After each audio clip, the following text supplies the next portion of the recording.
Dear students, so I am Simranjit Singh, your account teacher.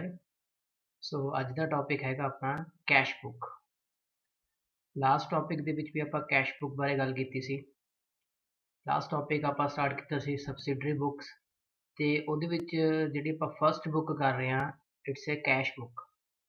So cash book ਦੇ ਬਾਰੇ ਆਪਾਂ last lecture ਦੇ ਵਿੱਚ ਥੋੜਾ ਜਿਹਾ ਅੰਡਰਸਟੈਂਡਿੰਗ ਕੀਤੀ ਸੀ, ਇਹਦੇ ਬਾਰੇ ਥੋੜਾ ਜਿਹਾ ਡਿਸਕਸ ਕੀਤਾ ਸੀ ਕਿ what is cash book and what are the types of cash book. So ਅੱਜ ਆਪਾਂ ਇਹਨੂੰ ਡਿਟੇਲ ਦੇ ਵਿੱਚ ਕਰਾਂਗੇ। ਸੋ ਅੱਜ ਦਾ ਜਿਹੜਾ ਲੈਕਚਰ ਆ ਦੇ ਤਿੰਨ ਆਪਾਂ ਬੇਸਿਕ ਅਗਰ ਆਪਾਂ ਆਬਜੈਕਟਿਵ ਦੀ ਗੱਲ ਕਰੀਏ ਤਾਂ ਫਸਟ ਆਫ ਆਲ ਆਪਾਂ ਕਲੀਨਿੰਗ ਕਰਾਂਗੇ ਕੈਸ਼ ਬੁੱਕ ਦਾ। ਦੈਨ ਇਹਦੇ ਵਿੱਚ ਆਪਾਂ ਜਿਹੜੀ ਫਸਟ ਟਾਈਪ ਆ ਕੈਸ਼ ਬੁੱਕ ਦੀ ਸਿੰਗਲ ਕਾਲਮ ਕੈਸ਼ ਬੁੱਕ ਉਹਦੇ ਬਾਰੇ ਗੱਲ ਕਰਾਂਗੇ। ਐਂਡ ਥਰਡ ਇੱਕ ਪ੍ਰੈਕਟੀਕਲ ਕੁਐਸਚਨ ਆਪਾਂ ਸੋਲਵ ਕਰਕੇ ਦੇਖਾਂਗੇ। ਸੋ ਫਸਟ ਆਪਾਂ ਥੋੜਾ ਜਿਹਾ ਕੈਸ਼ ਬੁੱਕ ਦੇ ਮੀਨਿੰਗ ਬਾਰੇ ਡਿਸਕਸ ਕਰ ਲੈਂਦੇ ਹਾਂ। ਸੋ ਕੈਸ਼ ਬੁੱਕ ਕੀ ਆ? ਇੱਕ ਸਪੈਸੀਫਿਕ ਟਾਈਪ ਦੀ ਜਰਨਲ ਆ ਜਿਹਦੇ ਵਿੱਚ ਸਿਰਫ ਆਪਾਂ cash receipts and cash payments the recording ਕਰਦੇ ਹਾਂ। ਸੋ ਇੱਕ ਇੱਦਾਂ ਦਾ ਜਰਨਲ ਤੇ ਇੱਦਾਂ ਦਾ ਅਕਾਊਂਟ ਆ ਜਿਹਦੇ ਵਿੱਚ cash received and cash paid record ਹੁੰਦਾ।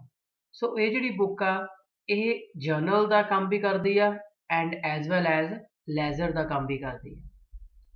ਜਰਨਲ ਦਾ ਕੰਮ ਇਹ ਕਿਵੇਂ ਕਰਦੀ ਆ? ਕਿਉਂਕਿ ਇਹਦੇ ਵਿੱਚ ਆਪਾਂ ਲਾਈਕ ਜਦੋਂ ਆਪਾਂ ਕੋਈ ਵੀ ਕੈਸ਼ ਰਿਸੀਵ ਕਰਦੇ ਹਾਂ ਜਾਂ ਕੈਸ਼ ਪੇ ਕਰਦੇ ਹਾਂ ਤਾਂ ਆਪਾਂ ਇਸ ਅਕਾਊਂਟ ਦੇ ਵਿੱਚ ਇੱਕ ਰਿਕਾਰਡਿੰਗ ਕਰਦੇ ਹਾਂ ਕਿ ਜਿਹੜਾ ਕੈਸ਼ ਆਪਾਂ ਰਿਸੀਵ ਕੀਤਾ ਵਾ ਉਹ ਕਿੱਥੋਂ ਰਿਸੀਵ ਕੀਤਾ, ਲਾਈਕ ਉਹਦਾ ਆਪਾਂ ਰੈਫਰੈਂਸ ਜ਼ਰੂਰ ਸ਼ੋ ਕਰਦੇ ਆ। ਸੇਮ ਅਗਰ ਆਪਾਂ ਕੈਸ਼ ਦੀ ਪੇਮੈਂਟ ਕੀਤੀ ਆ ਦੈਨ ਉਹਦਾ ਵੀ ਰੈਫਰੈਂਸ ਆਪਾਂ ਡਿਸਕਲੋਜ਼ ਕਰਾਂਗੇ ਕਿ ਇਹ ਜਿਹੜੀ ਕੈਸ਼ ਪੇਮੈਂਟ ਆਪਾਂ ਕਰ ਰਹੇ ਹਾਂ ਇਹ ਕਿਸ ਨੂੰ ਕਰ ਰਹੇ ਹਾਂ ਜਾਂ ਕਿਸ ਐਕਸਪੈਂਸਿਸ ਨੂੰ ਕਵਰ ਅਪ ਕਰਨ ਲਈ ਕਰ ਰਹੇ ਹਾਂ। ਤੇ ਲੈਜ਼ਰ ਦਾ ਕੰਮ ਇਹ ਕਿਵੇਂ ਕਰਦੀ ਆ? ਕਿਉਂਕਿ ਇਹ ਲੈਜ਼ਰ ਦੀ ਤਰ੍ਹਾਂ ਇਸ ਅਕਾਊਂਟ ਦੇ ਦੋ ਸਾਈਡਸ ਹੋਣਗੇ, debit side and credit side. ਤੇ at the end of the all transaction ਜਾਂ you can say at the end of the accounting period get balance. So at the end of the period ਆਪਣੇ ਕੋਲ ਕਿੰਨਾ cash ਬਚਿਆ ਹੋਇਆ ਆਪਾਂ ਨੂੰ ਇਹ ਪਤਾ ਲੱਗ ਜਾਊਗਾ। ਸੇਮ ਲਾਈਕ ਜਿਵੇਂ ਆਪਾਂ ਕੋਈ ਲੈਜਰ ਅਕਾਊਂਟ ਬਣਾਉਂਦੇ ਆ, ਸੋ ਲੈਜਰ ਦੇ ਵਿੱਚ at the end of the financial year or you can say at the end of recording all transaction you get balance of a particular account. Same like cash book ਦੇ ਵਿੱਚ ਵੀ ਆਪਾਂ at the end of the year ਇੱਕ balance ਆਪਾਂ ਨੂੰ ਮਿਲਦਾ ਵਾ। ਉਹ balance like ਆਪਣੇ ਕੋਲ ਕੈਸ਼ ਇਨ ਹੈਂਡ ਵੀ ਹੋ ਸਕਦਾ ਕਿ after the end of the year ਤੁਹਾਡੇ ਕੋਲ ਕਿੰਨਾ ਕੈਸ਼ ਬਚਿਆ ਹੋਇਆ, ਜਾਂ ਯੂ ਕੈਨ ਸੇ ਓਵਰਡਰਾਫਟ ਵੀ ਹੋ ਸਕਦਾ if payments are more than receipts. So this account acts as a ledger as well as journal. So now ਆਪਾਂ ਇਹਦੇ features ਦੀ ਗੱਲ ਕਰ ਰਹੇ ਹਾਂ ਕਿ what are the features of cash book. So first is a only cash transactions are recorded in cash book. So very important as we already discussed about the cash book ਕਿ ਇਹਦੇ ਵਿੱਚ ਸਿਰਫ cash related transaction ਦੀ recording ਹੁੰਦੀ ਹੈ, whether actually cash received or actually cash paid. Credit transaction ਦੀ ਕੋਈ recording ਨਹੀਂ ਹੋਣੀ।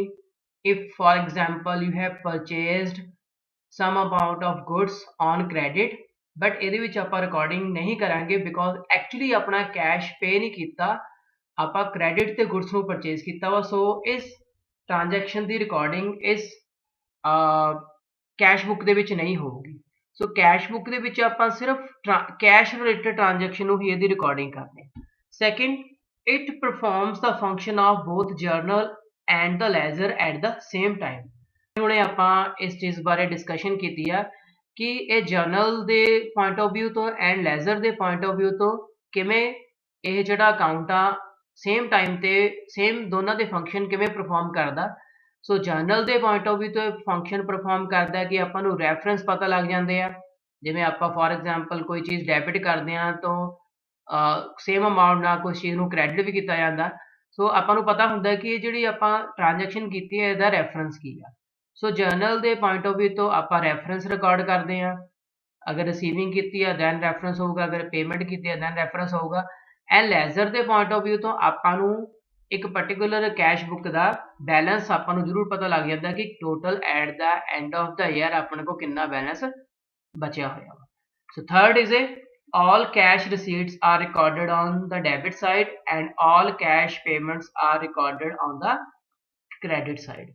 So cash account ਦੀਆਂ ਜਾਂ cash book ਦੀਆਂ ਦੋ sides ਹੋਣਗੀਆਂ, debit side and credit side. Debit side ਦੇ ਉੱਤੇ ਆਪਾਂ all cash receipts ਦੀ recording ਕਰਨੀ ਹੈ and credit side ਦੇ ਉੱਤੇ ਆਪਾਂ all cash payments ਦੀ recording ਕਰਨੀ ਹੈ.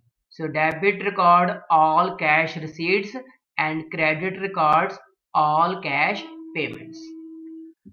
Next, now features, important ਨੇ features, meaning ਦੇ ਵਿੱਚ ਵੀ cover up ਹੋਣਗੇ ਸਾਰੇ, ਦੋ ਤਿੰਨ feature ਇਦਾਂ ਦੇ ਨੇ ਜਿਹੜੇ ਤੁਹਾਨੂੰ meaning ਨੂੰ ਵੀ ਹੋਰ clear cut ਤੁਹਾਨੂੰ understanding ਕਰਾਉਣਗੇ meaning ਬਾਰੇ.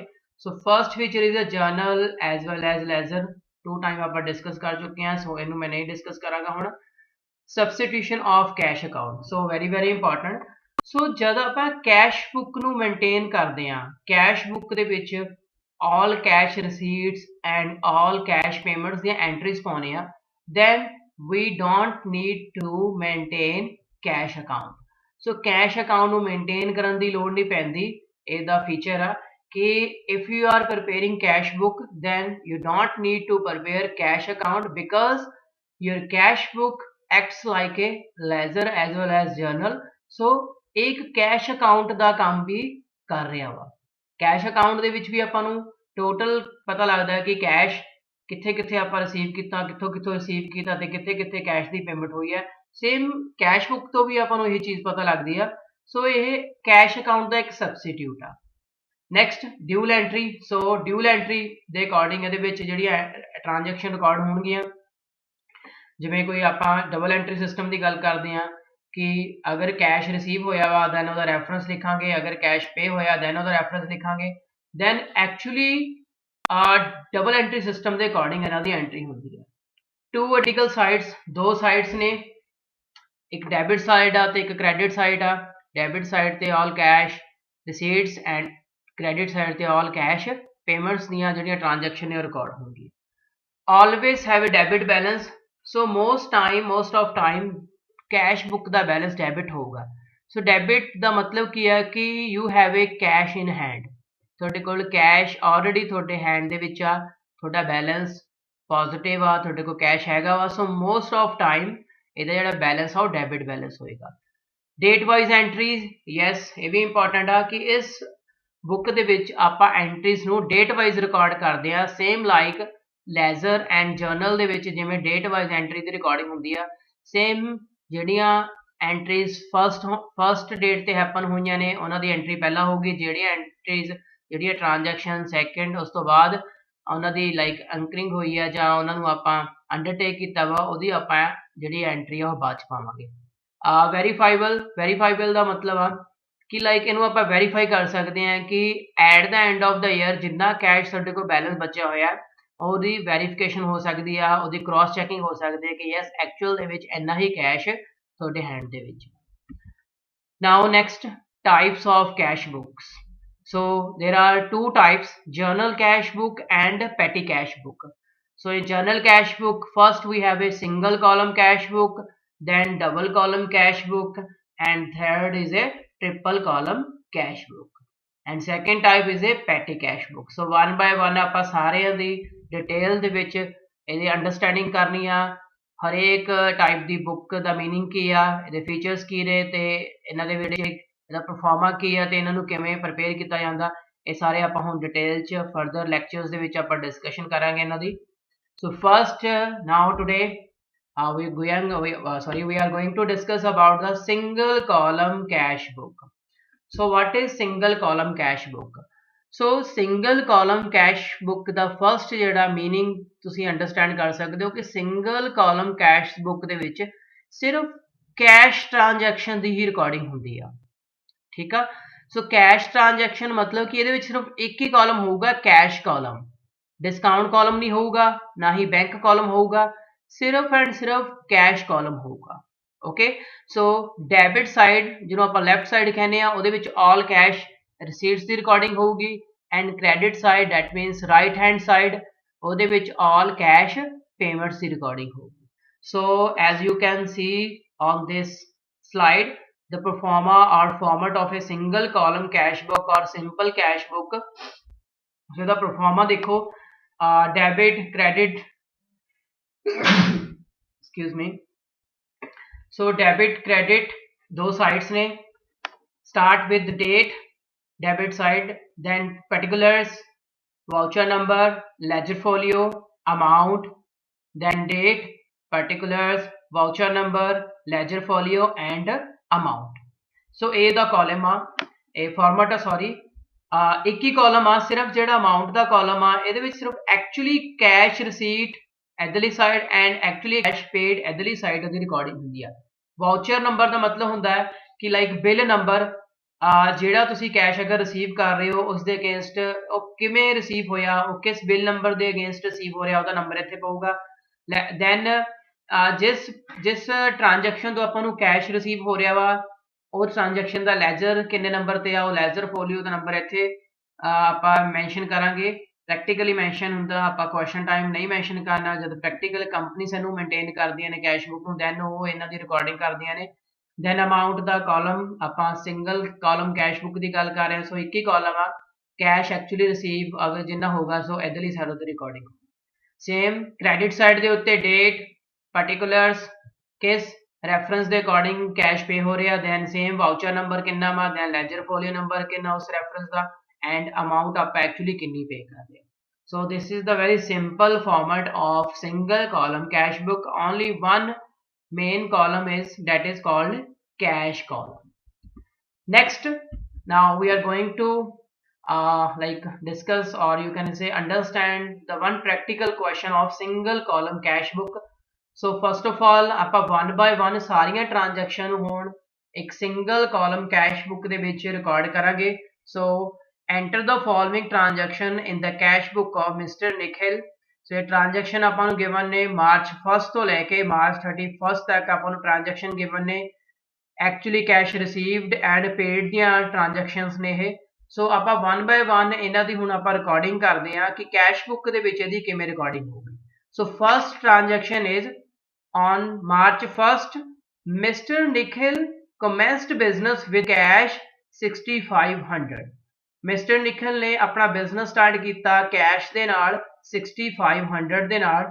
ਸੋ ਆਪਾਂ ਅਗਰ ਇਹਦੀ ਐਂਟਰੀ ਦੀ ਗੱਲ ਕਰੀਏ ਜਰਨਲ ਐਂਟਰੀ ਦੀ, ਸੋ ਐਂਟਰੀ ਆਪਾਂ ਕਿਵੇਂ ਇਹਦੀ ਰਿਕਾਰਡ ਕਰਾਂਗੇ, cash account debit to mister Nikhil's share capital account.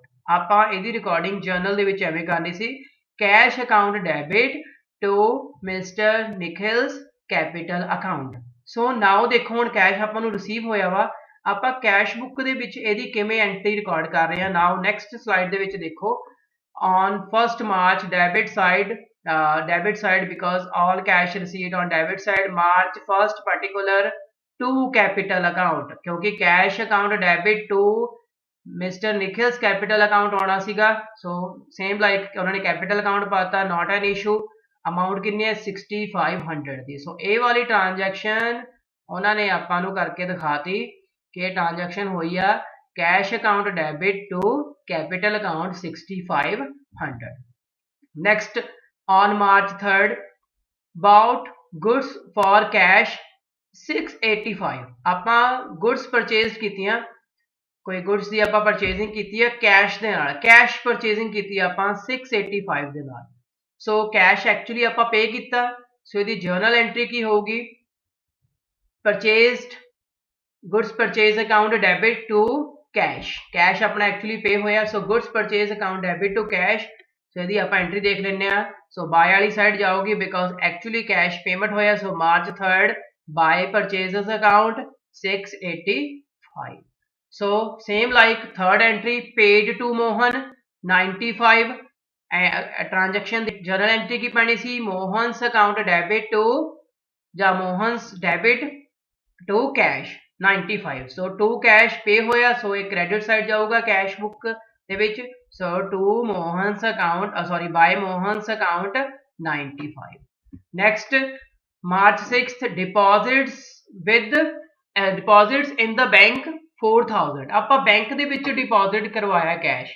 ਸੋ ਜਦੋਂ ਆਪਾਂ ਬੈਂਕ ਦੇ ਵਿੱਚ ਆਪਣਾ ਕੈਸ਼ ਡਿਪੋਜ਼ਿਟ ਕਰਵਾਉਣੇ ਆ, ਐਂਟਰੀ ਕੀ ਪਊਗੀ, bank account debit to cash, ਕਿਉਂਕਿ एक्चुअली बैंक ने कैश रिसीव किया तो अपने वालों कैश जा रहा वा सो आप टू कैश करांगे bank account debit to cash so cash की पेमेंट हो रही है सो आप कैश बुक के भी इनू क्रेडिट साइड रिकॉर्ड करांगे बाय बैंक अकाउंट 6 मार्च ਨੂੰ by bank account 4000 next March 9th ਨੂੰ ਆਪਾਂ सोल्ड गुड्स फॉर कैश 3000 3000 ਦੀਆਂ ਗੁੱਡਸ ਆਪਾਂ ਸੇਲ ਕੀਤੀਆਂ ਨੇ ਕੈਸ਼ ਦੇ ਨਾਲ 3000 ਦੀਆਂ so cash account debit to goods sold account so ਦੇਖੋ ਐਂਟਰੀ ਟੂ ਸੇਲਸ ਪਾ ਕੇ ਆਪਾਂ ਨੂੰ ਐਂਟਰੀ ਪਾਈ ਹੋਈ ਆ 2500 ਦੀ 15th ਮਾਰਚ ਨੂੰ ਸੌਰੀ 9th ਮਾਰਚ ਨੂੰ ਟੂ ਸੇਲਸ ਪਾ ਕੇ 3000 ਦੀ ਆਪਾਂ ਸੇਲ ਕੀਤੀ ਆ 9th ਮਾਰਚ ਨੂੰ to sales 3000 because actually cash ਆਪਾਂ ਰਿਸੀਵ ਕੀਤੇ ਸੋ ਇਸੇ ਤਰ੍ਹਾਂ ਹੀ ਸਾਰੀਆਂ ਐਂਟਰੀਜ਼ ਨੂੰ ਇਹਨਾਂ ਨੇ ਪਾਇਆ ਹੋਇਆ ਵਾ ਇੱਕ ਵਾਰ ਸਾਰੀਆਂ ਐਂਟਰੀਜ਼ ਦੇਖ ਲਓ ਉਸ ਤੋਂ ਬਾਅਦ ਦੇਖਿਓ ਕਿ ਸਾਰੀਆਂ ਐਂਟਰੀਆਂ as such debit side and credit side record ਕੀਤੀਆਂ ਹੋਈਆਂ ਨੇ ਇਹ ਸੌਰੀ ਮੇਰਾ ਵੈਬਕੈਮ ਆਈ ਥਿੰਕ ਉੱਪਰ ਆ ਰਿਹਾ ਹੋਊਗਾ ਕੁਝ ਟ੍ਰਾਂਜੈਕਸ਼ਨ ਦੇ ਉੱਤੇ sorry for this sorry for that so entry same ने टोटल देख लियो खुद क्वेश्चन करके देखियो डेबिट अगर कैश रिसीव किया वा दैन डेबिट साइड रिकॉर्ड करो अगर कैश पे किया तो क्रेडिट साइड रिकॉर्ड करो at the end balance 37 something आऊगा देख लियो आंसर तो बिल्कुल सही होगा ठीक है सो ये क्वेश्चन सीगा बहुत ईजी क्वेश्चन आ सिर्फ एक कॉलम ही बनया होया वा if you have any problem any doubt regarding this question तुसीं इहनूं अपनी +2 की बुक दे विच भी कर सकते हो अगर तुहाडे कोल मीन टाइम बुक नहीं हैगी सो लाइक नैट तो भी तुसीं कोई क्वेश्चन सॉर्ट आउट करके देख सकते हो सिंगल कॉलम कैश बुक का अगर तुहाडा क्वेश्चन नहीं सॉल्व हो रहा कोई आंसर दे विच प्रॉब्लम आ रही है then you are free to share with me your queries your problems I'm always free for you so you can contact me on my WhatsApp number you can contact me by calling me personally and you can contact me on my mail so but it's your duty to solve the question my duty to answer your queries so for that time thanks very much